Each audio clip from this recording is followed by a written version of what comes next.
Frankly speaking, I'm very happy not to have any official obligations with regard to the so-called synodal path. And frankly speaking, even more frankly, I don't think I would be capable to take part in it. I just don't know how to talk about talking for the sake of talking.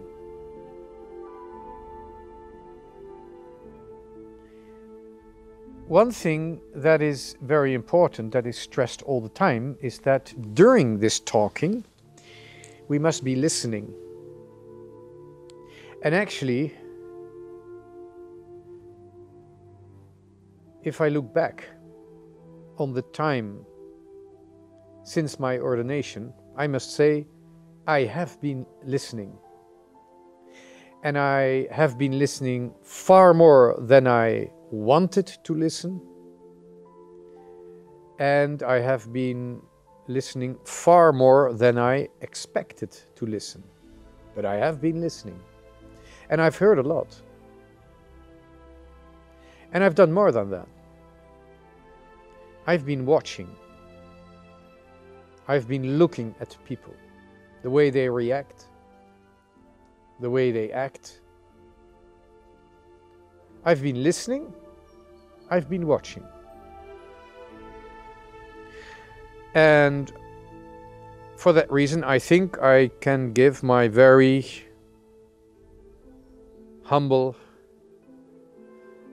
contribution to this synodal way, the synodal process.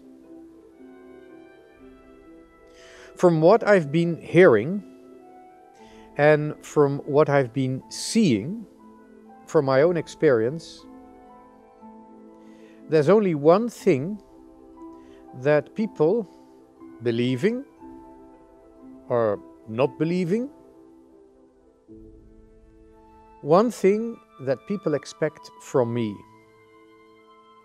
and that is that I stick to my principles, that I'm faithful to my choice, and that I represent in word and in action what I am supposed to represent. That is the Catholic Church by administering the sacraments, by teaching as clear as I can the doctrine of the Church. People expect me maybe not to be nice, sympathetic, not even empathetic. They don't even expect too much empathy from me, but they do expect me to represent what I'm supposed to represent, the Catholic Church. Now, the reaction to what I say when teaching what the Church has always taught during the centuries, they might get angry. The reaction might be violent, and that's rather unpleasant, but it's part of the thing that Jesus has given me to do. What I've seen when I have not dared to represent the Church, or when others have not been faithful to their principles, to their faith, to their task, to their duty, they're not hated, but something far worse happens.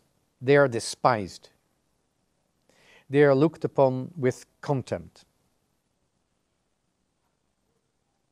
And that's in fact the rather awkward choice that priests today have to make.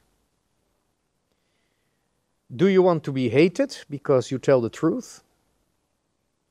Or do you want to be despised because you don't tell the truth?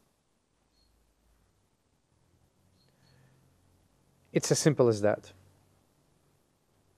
It's hardly an advice.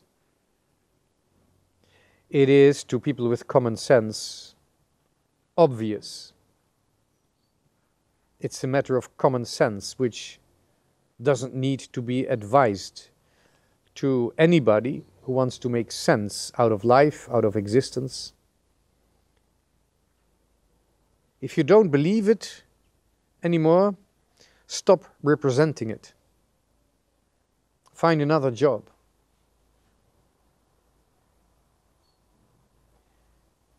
The amazing thing is that there is often a great difference between what people say and what you see in their eyes. That's why we should not just be listening. We should also look into their eyes, into their faces. Because I can assure you, if you do not tell them the truth that you represent, if you do not transmit the gospel of Jesus Christ that you represent by being a witness of your faith, for example, by being a priest. If you do not transmit that clearly and openly, you see in their face that they are disappointed. They are sad.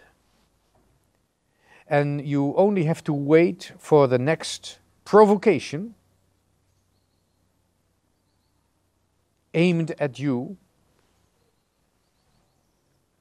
trying to make you say what you have the duty to say, and they have the right to hear. In provocations, even in violent provocations that Christians may experience, there's always a deep cry for the truth. For God's sake, tell me what you believe. Tell me what you represent. Being a witness is not rocket science. The doctrine of the Holy Church is not rocket science.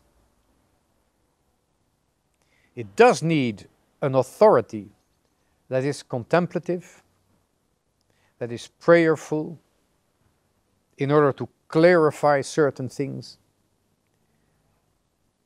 But even though there must be big brains dealing with theology and philosophy, the teaching must be simple, because by our faith, life becomes more simple.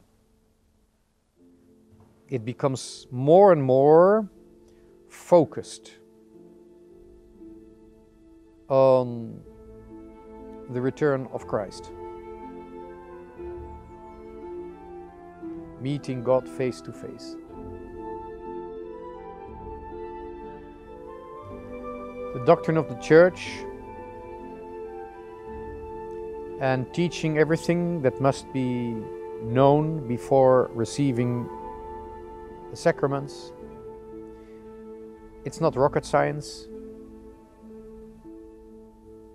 and it needs to be transmitted with clarity, with humility, and with courage.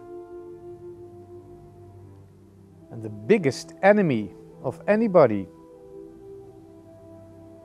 whose duty is to represent Christ in this world, the biggest danger to him is vanity. Because it is especially vanity that can falsify the work of the Holy Spirit in great assemblies, in great meetings, where lots of things are discussed, where people feel they have to please each other. In the end, it's no longer the Holy Spirit, It's vanity. That's the biggest risk of big assemblies, for example, synods, councils. It demands a lot of faith and humility from people to participate in such meetings.